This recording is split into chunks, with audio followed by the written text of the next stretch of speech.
다윗이 자신을 죽이려고 하는 그 사울 왕의 마음을 알아봐 달라고 그 사울 왕의 아들 요나단에게 이제 부탁을 하죠.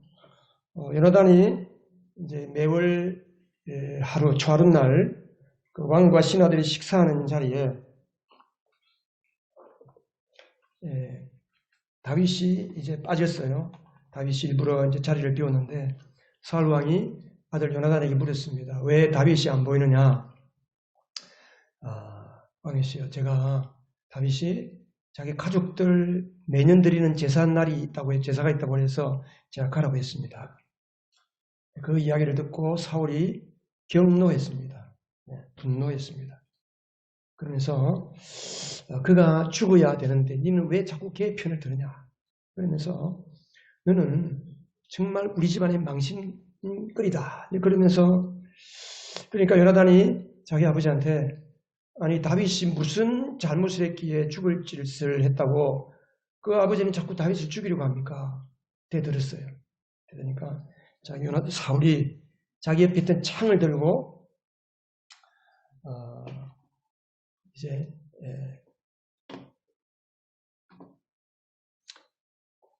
요나단을 죽이려고 하는 거죠. 비로소 이제 요나단이 우리 아버지 사울은 다윗을 죽일 마음이 확실하구나. 그 들판으로 가서 화살을 쏘면서 서로 원래 약속한 대로 사인을 주고받으면서 이제 다윗에게 사울 왕이 다윗을 죽이려고 하는 게 맞다. 이제 그것을 일러주게 되죠. 그리고 이제 둘이서 만나서 눈물의 이별을 합니다. 다윗이 펑펑 더불었다고 했습니다. 그러면서 서로가 언약을 상기했습니다. 기억했습니다. 우리가 주님의 이름을 걸고 맹세한 이 언약은 잊지 말자. 자네와 우리 가족들, 우리 후손들, 이 언약은 자네와 나와 맺은 언약이 아니고 자네의 가문과 우리의 가문이 맺은 언약이야. 그러면서 이 언약은 주님께서 길이 영원토록 증인이 되실 것이다. 그러면서 이제 두 사람이 언약을 다시 한번 확인하고 요나단은 성으로 돌아갔고 다윗은 이때부터 시작해서 이제 망명 생활을 시작하게 됩니다. 사울은 30살에 왕이 되었어요. 30살에 왕이 될 당시에도 사울은 사람이 굉장히 겸손했습니다. 이제 하나님께서 사무엘에게 사울을 찾아서 사울을 우연히 이제 만나게 하신 다음에 사울의 기름을 붓게 하시고 그리고 온 백성들을 미스바로 다 모아놓고 이제 제비를 뽑습니다. 12지파 대표들 나와서 12지파 중에 지파를 제비를 뽑으니까 베냐민 지파가 뽑혔고 베냐민 지파 중에서 또 가문별로 제비를 뽑으니까 기스의 가문이 뽑혔고 그래서 결국 기스의 아들 중에 또 뽑으니까 사울이 뽑혔어요. 최종적으로. 근데 사울이 아무리 찾아도 없는 거예요. 분명히 거기에 왔는데 보니까 저 짐짝 뒤에 숨어 있는 거예요. 자기를 드러내기를 싫어해서 수줍었어. 부끄러웠어. 그리고 사울은 왕이 될 당시만 해도 굉장히 사람이 마음이 너그러웠습니다. 사울이 왕이 됐다는 이야기를 듣고 그 불량배들이 시중에 있는 시정잡배들이 이거 무슨 다윗이 왕이 되냐 웃기는 소리 하고 있네. 그러면서 이제 사울을 조롱하고 사울이 왕이 된 것에 대해서 굉장히 불만족스러운 표현을 했을 때에 사울이 그 이야기를 듣고도 못 들은 척하고 지나갔다 그랬습니다. 사울은 이스라엘 중에서 사울보다 더 잘생긴 사람이 없을 정도로 너무 잘생겼어요. 우리 교회 우리 아이들을 다른 아이들하고 제일 잘생긴 것 같죠? 눈썹이 용현이 용건이 다 잘생겼어요. 여러분들 다 잘생겼어요. 어쨌든 사울은 다른 사람에게 비할 수 없을 정도로 잘생기고 키도 크고 그랬어요. 다른 사람보다 어깨만큼 더 컸다 그랬어요. 그리고 집에서도 아주 성실한 아들입니다. 자기 아버지가 집 나간 암나귀 몇 마리를 찾아오라고 그러니까 몇 날 며칠을 온 전지 사방을 뒤지면서 암나귀를 찾고 그것도 못 찾으니까 사무엘에게 가서 우리 나귀가 어디를 갔을까요? 물어볼 정도로 굉장히 자기 맡은 일에 책임을 다하고 성실한 사람이었어요. 근데 사울 왕이 되고 나서 얼마 되지 않아서 사울 왕은 하나님 앞에서 불순종의 길을 걷게 되었습니다. 결국 사울 왕은 비참하게 죽었고 사울 왕의 나라는 다윗에게 넘어가고 말았습니다. 왜 그랬을까요?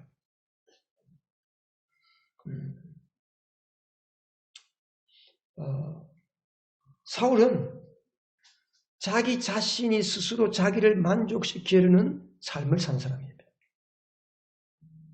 이거를 성경에서는 뭐라고 표현했냐면 육체의 욕망을 따라 사는 사람, 육신을 따라 사는 사람이다. 그런 표현을 했습니다. 대신에 다윗은 하나님 한 분만으로 만족하려는 사람이었어요.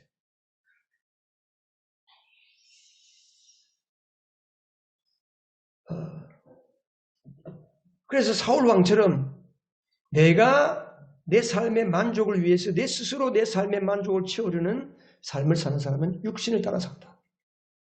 예수를 믿어도 하나님이 주시는 것 맞고는 부족해. 내가 기도해서 이거 다 어떻게 다 얻나? 하나님이 주시는 것으로는 내가 부족하고 안 되니까 내가 내 힘으로 더 채워서 내가 내 삶을 풍요롭게 하고 내가 내 삶을 더 만족하게 하겠다라고 생각하면서 사는 삶이 옛사람을 따라 사는 삶 혹은 육체를 따라 사는 삶이다. 에베소서 4장 22절에서는 이것을 옛사람을 따라 사는 삶이다. 그런 표현을 썼습니다. 여러분, 자기 자신이 자신을 만족하게 하기 위해서 자기 자신이 자신을 위해서 애쓰고 노력하고 자기 만족을 위해서 일하는 게 뭐 잘못된 건가요? 당연한 거 아닌가요? 세상 사람들이 다 그렇게 살잖아요. 그게 정상인 것처럼 보이잖아요. 근데 맞는 것 같은데 사실은 결과를 따지고 보면 만족이 없어요. 세상 사람들은 자기를 만족시키기 위해서 온갖 것을 다 하는데 진정한 만족이 없는 거예요. 참 기쁨이 없어요. 열심히 달려왔는데 삶이 공허한 거예요. 얻은 게 없는 거예요. 저는 요즘 저의 장례식을 준비하고 있습니다. 저는 120살까지 살 마음이 있는데 120살이 되면 제가 장례식을 할 때 여러분 다 와주시기 바랍니다. 네, 아멘 아무도 안 하세요. 안 오실 거예요? 제 장례식 때 여러분 다 오시기 바랍니다. 믿음으로 아멘 한 사람들은 제가 120살 살 때까지 여러분 다 살아 계실 겁니다. 예.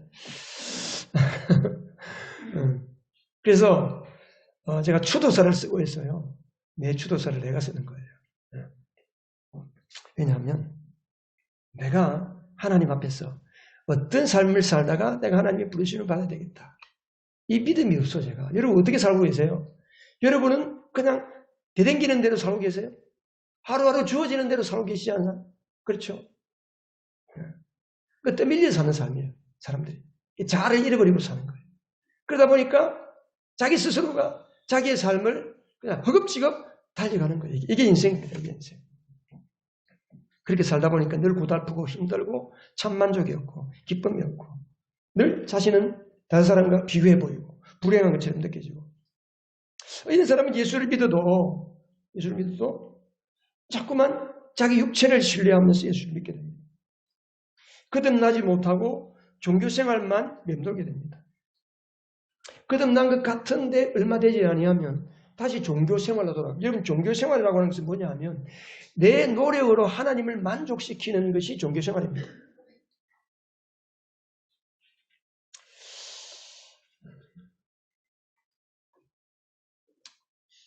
에베소서 4장 22절 우리 같이 한번 읽어볼까요?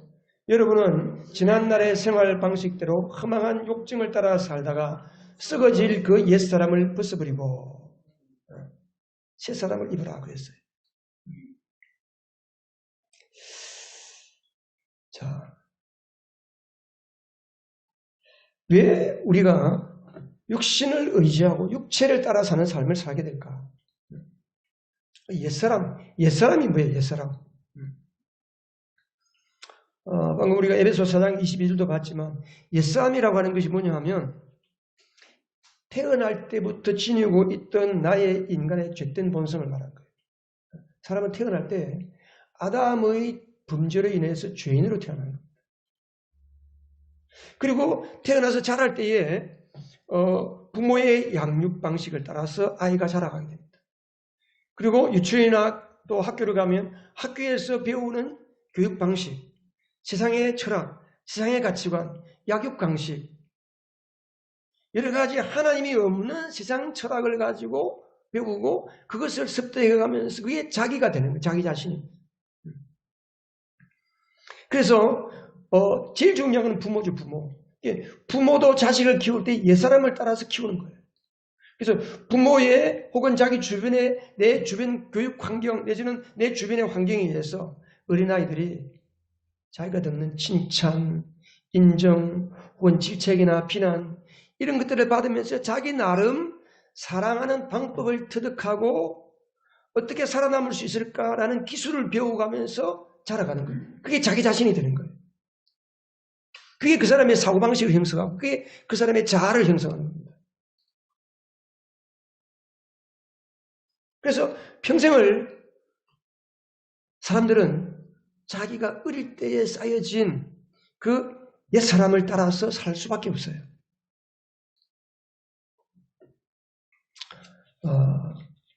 무엇을 하든지 어떤 사람을 대하든지 항상 그 자기 안에 있는 기억과 기쁘고 즐겁고 좋고 특별히 자기가 잘하는 거 남들 앞에서 인정받고 칭찬받고 또 탁월하고 잘할 수 있다는 거 그런 것을 따라서 살게 되고 또 다른 사람을 가르치고 부모들도 자녀를 그렇게 키우는 거예요. 내가 경험한 그 경험의 바운다리 안에서 자식을 대하고 또 손주를 가르치고 그러다 보니까 죄가 대를 이어가는 겁니다. 죄가. 여러분 죄는 반드시 대물림이에요. 대물림. 그 대체로 보면 그런 게 있잖아요. 우리 아버지가 이렇게 살았는데 자식도 그렇게 살고 내가 그렇게 살았더니 또 내 자식도 그렇게 살고 좋은 것은 대물리면 되는데 안 좋은 것을 대물림하는 게 너무 많아요. 십자가로 다 끊으시기 바랍니다. 예수를 믿으면 십자가로 끊어지는 거예요. 이게. 왜 예수를 믿어도 옛사람을 따라 살까?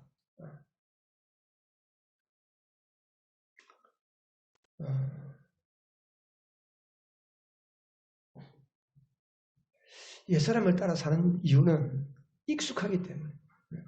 익숙하기 때문에. 그게 자기 삶의 방식이기 때문에 편한 거예요. 편하니까 그냥 자기도 모르게 그렇게 살게 되는 겁니다. 아무리 하나님의 말씀을 듣고 아무리 성경을 읽어서 내가 이렇게 해야지라고 하는데 또 하다 보면은 내 삶에 익숙한 대로 또 살아가지는 거예요.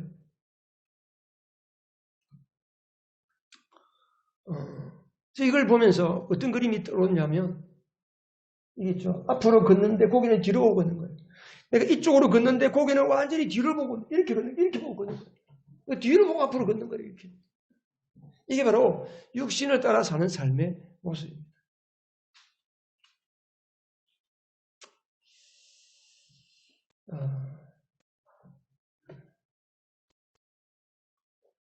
왜 옛사람을 따라 살까?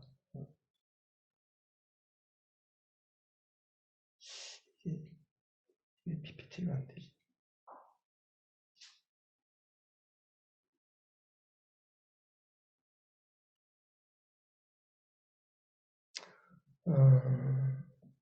육신을 따라 사는, 그냥 다시 말해 옛사람을 따라 사는 삶의 결과가 뭐냐?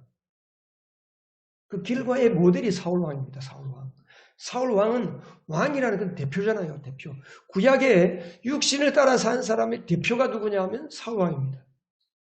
사울왕은 사무엘의 기름 부음을 받고 하나님께 선택을 받아서 왕으로 세워졌는데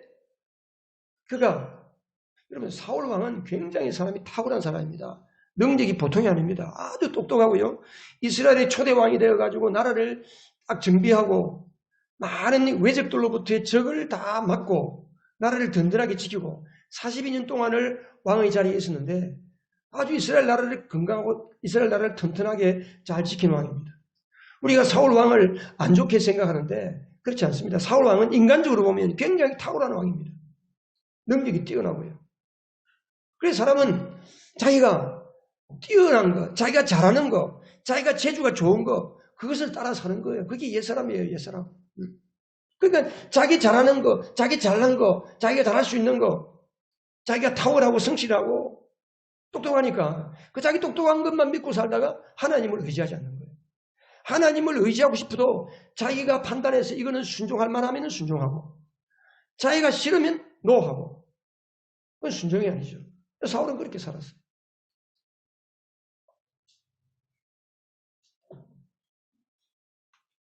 그러니까 참만족이었고 늘 공허하고 채워지지 않는 거예요. 동시에 육신을 따라 사는 삶은 자기 자신에게 얼마나 철저한지 모릅니다. 육신을 따라 옛사람을 따라 잘 사는 사람은 자기 자신에게 철저합니다. 시간 철저하고 약속 철저하고 심지어 자기 자신에게 가혹하리만큼 자기 자신을 대하는 거예요. 나는 이렇게 산다. 나는 양심을 따라 산다. 나는 법이 없어서 산다. 자기 철학이 분명하고 그렇게 사는 거예요.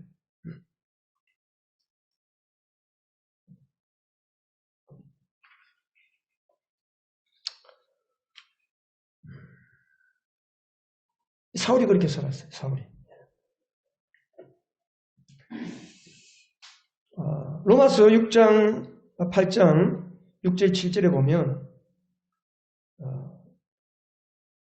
육신의 생각은 죽음입니다. 같이 한번 읽어보십시다. 육신에 속한 생각은 죽음입니다. 육신에 속한 생각은 하나님께 품는 적대감입니다. 그것은 하나님의 법을 따르지 않으며 또 복종할 수도 없습니다. 그러니까 육신을 따라 살다 보니까 결과가 죽음이에요. 죽음. 육신의 생각은 죽음이에요.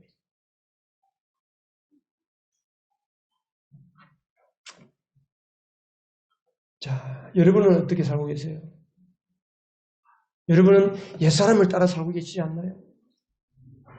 우리가 지난주에 거듭남에 대해서 말씀했는데 내가 지금 나를 죽이는 왕에게 속한 나라에서 살고 있는지 나를 살리고 생명을 주는 왕의 나라에서 살고 있는지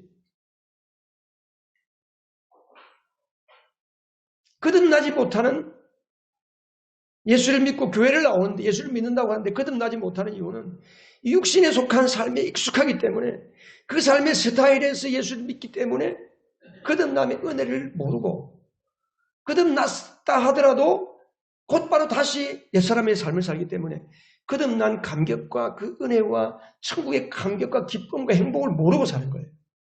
그러니까 다시 종교적인 삶으로 돌아가는 겁니다.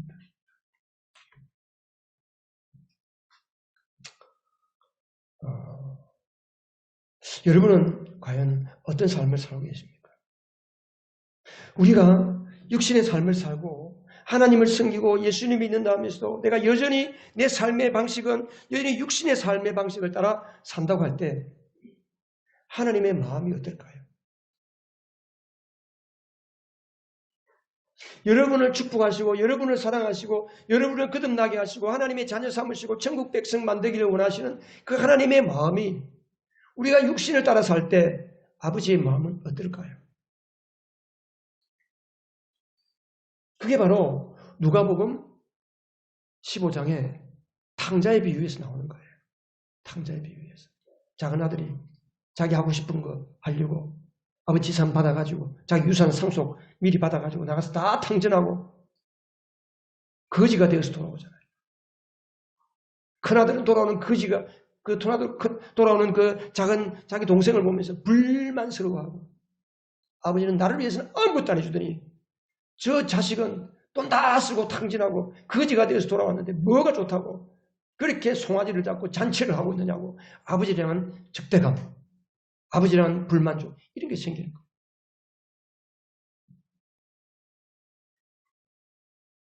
내가 육신을 따라 사는지 성령을 따라 사는지 육신을 따라 사는 것의 반대는 성령을 따라 믿음을 따라 사는 거예요. 그걸 판가름할 수 있는 것은 현재 여러분의 삶에서 무엇이 여러분의 생각과 여러분의 행동을 움직이게 하고 있습니까?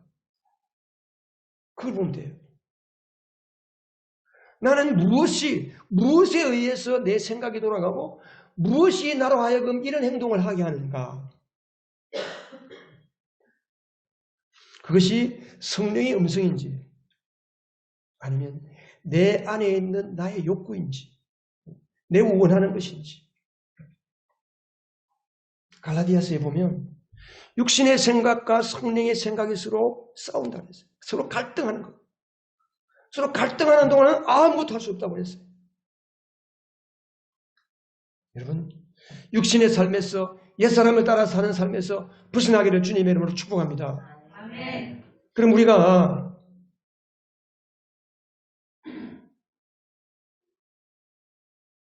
육신을 의지하는 삶에서 벗어나려면 어떻게 해야 할까요? 여러분, 새 삶을 그리스도인의 삶의 방식은 오직 믿음으로, 오직 믿음이에요. 내가 노력한 만큼 예수님 닮아가는 거 아닙니다. 오직 믿음으로.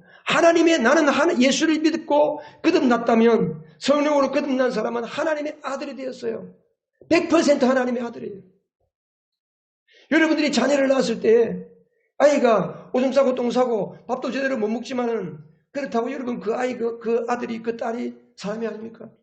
완전한 100% 여러분의 자녀인 것처럼 우리가 거듭났을 때에 100% 하나님과 같은 예수님과 같은 거룩하고 흠이 없는 하나님의 아들들이 된 것입니다.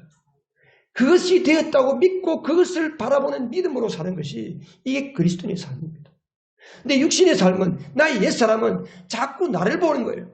나는 그래도 그래 나 예수 믿었어. 하나님의 자녀가 되었지. 그럼에도 불구하고 나는 아직도 내 인격 속에 내 혼 속에 더러운 것이 남아있고 악한 것이 남아있고 미움과 분노와 상처가 아직 해결되지 않은 너무 많은 것이 많이 남아있어. 이거를 해결을 해야 주님을 더 잘 믿을 텐데 이런 생각을 집어넣는 것이 바로 마귀가 주는 거예요. 속이는 거예요. 지난주에 그랬죠. 지난주에 회개하고 우리 지난주에 3가지 이야기했는데 여러분 기억하고 계세요? 회개하고 믿고 속지 말아라 하세요.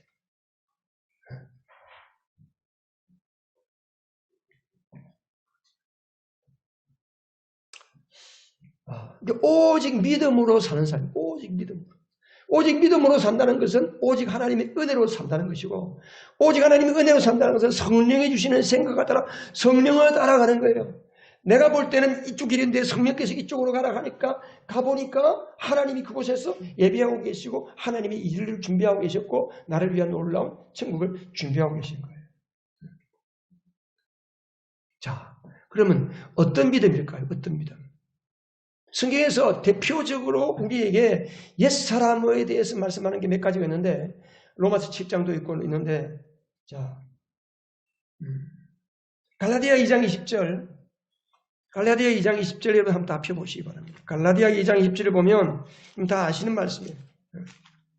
내가 그리스도와 함께 십자가에 뭐 했다? 못 박혔다. 내가 그리스도와 함께 십자가에 못 박혔습니다. 이제 살고 있는 것은 내가 아닙니다. 여러분, 옛날에 저희 아버지가 낚시를 좋아했는데 이제 우리 집 앞에 바다인데 바닷가에 나가서 밤에 낚시를 해요. 밤에 낚시를 하면 장어가 물어요. 장어가 큰 장어를 잡아요. 그러면 장어를 요리를 하는데 어떻게 요리하면 장어가 잡기가 힘든데 미끄러워요. 얼마나 장어가 미끄러워요. 이 옛사람은 내가 이걸 설교를 준비하면서 이 생각이 들어오는데 이 옛사람이라는 것은 아주 장어보다 미꾸라지보다 더 미끄러워. 아무리 내가 제어하려고 해도 제어가 안 되는 거예요. 옛사람을 가지고는 제어가 안 돼. 근데 이제 장어를 잡으면 요리를 할 때 이걸 가죽을 벗기고 요리를 해야 되는데 어떻게 하느냐 보면요. 긴 나무에다가 못을 박아요. 못을 박고 밑에서부터 못을 박아서 몇이 뾰족하게 하고 그것에다가 장어를 종각을 잡고 꽉 잡아가지고 머리를 칵 눌러요. 그럼 눈 있는 데가 팍 박히잖아요. 그러면 꼬랑대를 딱 잡고 칼을 가지고 쫙 해서 껍데기를 쫙 벗겨. 못을 박아야 돼. 못을 박으면 꼼짝을 못해요. 꼼짝을 못해. 우리가 어릴 때 개구장이들 장난치면서 개구리 잡아가지고 내 다리를 앞다리 뒷다리 다 묶어서 못을 박아놔. 그러면 개구리가 어떻게 돼요? 움직일 수가 없어요. 움직일 수가 없어요. 내가 그리스도와 함께 십자가에 못 박혔다는 것은 이런 거예요. 예수님께서 십자가에 못 박힌 이유가 뭘까요? 예수님이 그냥 돌아가시면 돼요. 예수님이 그냥 뭐 두드리 돌에 맞고 돌아가시든지 뭐 칼로 목베임을 당해 돌아가시든지 하면 되는데 왜 굳이 나무에 못이 박혀서 돌아가시냐 이 말이에요. 양 팔목에 못이 박히고 양팔의 발목에다가 못을 박고 예수를 믿는다고 하는 것은 예수를 믿는 것은 그리스도와 함께 십자가에 못 박힌 것입니다. 누가 못 박혔어요? 여기 보니까 주어가 뭐예요? 여기서 주어가 나잖아요. 동사가 뭐예요? 못 박혔습니다. 나는 못 박혔다는 거예요. 어디에 못 박혔어요? 누구와 함께? 예수님을 믿는다고 하는 것은 예수님이 못 박힌 십자가에 나도 그 믿는 순간에 내 자아가 못 박히는 거예요. 옛사람이 십자가에 못 박히는 거예요. 근데 이 못 박힌 이 내 옛자아를 가지고 살려고 하니까 얼마나 고통스럽고 괴로워요. 못이 박힌 것만 해도 아픈데 그것을 해가지고 움직이고 막 사족을 쓰고 하면 못은 박힌 상태에서 얼마나 힘들겠어요. 그러니까 예수를 믿는다고 하는 것은 내가 십자가에 못 박혔다는 것을 믿는 거예요. 내가 죽은 거예요. 옛사람은 죽은 거예요. 옆사람 보고 한번 이야기하세요. 당신의 옛사람은 죽었습니다.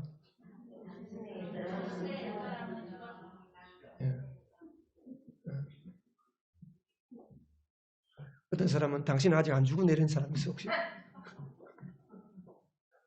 그 믿음으로 말하세요. 다시 한번 당신은 예수님과 함께 십자가에 못 박혀 죽었어요. 할렐루야. 예수 그리스도와 함께 십자가에 못 박혀 죽는 것이 여러분의 행복입니다. 여러분을 지긋지긋하게 하고 공허하게 만들고 불행하게 만들고 비참하게 만들고 지옥 같은 인생을 살게 만드는 게 여러분의 옛사람이에요. 옛사람. 왜 그 옛사람을 붙들고 자꾸 살려고 하냐 말이에요. 그렇죠? 근데 이렇게 설교 듣고도 나가면 옛사람이 좋아요. 나는 옛사람이 좋아요.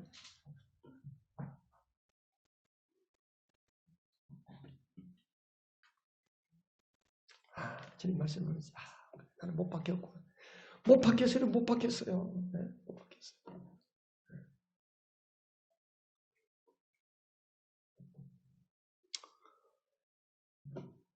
그래서 이것은 내가 나의 옛사람이 십자가에 못 박혔다는 사실을 믿는 거예요.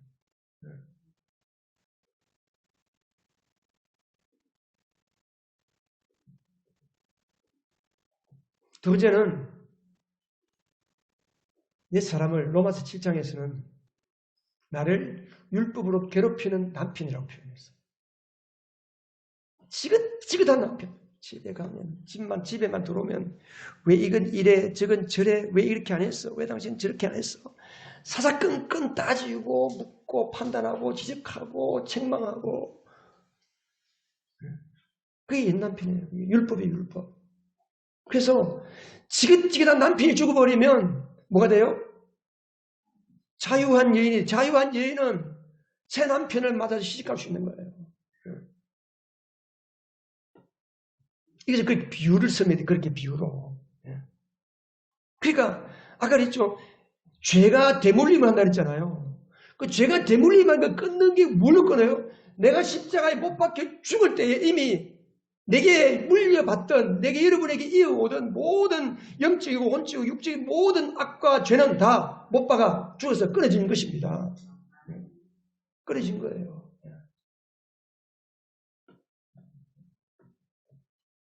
그래서 이 사실을 믿는 게 믿음입니다. 우리가 예수를 믿는다는 것이 이거예요. 그리고 갈라디아서 2장 27에 보면 그게 또 뭐라고 그랬어요? 이제는 내가 사는 것이 아니고 누가 사신다고 그랬어요? 그리스도께서 내 안에서 살고 계십니다. 나는 죽었는데 나의 옛사람은 죽었고 내 안에 예수 그리스도께서 들어와 살고 계신데 지금 내가 육체 안에서 육신 가운데 살고 있는 삶은 내가 사는 삶이 아니고 나를 사랑하시고 나를 위하여 자기 몸을 내어주신 하나님의 아들을 믿는 믿음 안에서 사는 것이다. 그러니까 오직 믿음으로만 사는 삶이야. 새 사람. 그래서 우리는 예수를 믿는 것은 예수 그리스도를 통해서 내가 사는 삶. 1번. 2번. 나를 통하여 예수 그리스도가 사는 삶. 1번이 2번이에요. 1번이 2번이야. 1번? 2번? 예수님이 나를 통하여 예수님이 사시는 삶을 사는 거예요. 예수님이 사시는 삶. 내 안에 성령께서 거듭난 사람은 그 안에서 예수님께서 늘 임재하시면서 내게 생각도 주시고 알려주시고 깨닫게 하시고 내가 뭘 해야 될지 알게 해주시고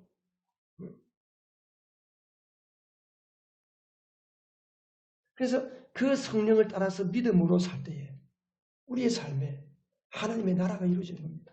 예. 여러분 아까 제가 설교 시작하기 전에 그랬죠. 믿음은 뭐라고 그랬어요? 믿음은 나의 옛사람이 십자가에 못 박힘을 믿는 것이다. 한번 다 같이 시작. 믿음은 나의 옛사람이 십자가에 못 박혔음을 믿는 것이다. 나의 옛사람이 십자가에 못 박혔다는 것을 믿어야 그 다음에 내 안에 계신 예수님이 사실 수가 있어요. 내 안에서 예수님이 사시려고 하는데 자꾸 나의 옛사람이 주님 잠깐 계세요. 왜 자꾸 주님 나오세요. 좀 기다려 계세요. 이렇게 하면 주님이 사시지를 못하지. 움직이지를 못하지. 그렇죠? 여러분 모두가 다 성령으로 거듭나서 옛사람은 십자가에 못 박혔음을 믿고 새 사람 대신 예수 그리스도가 여러분 안에서 여러분 삶에서 사시는 복된 인생 되시기를 주님의 이름으로 축복합니다.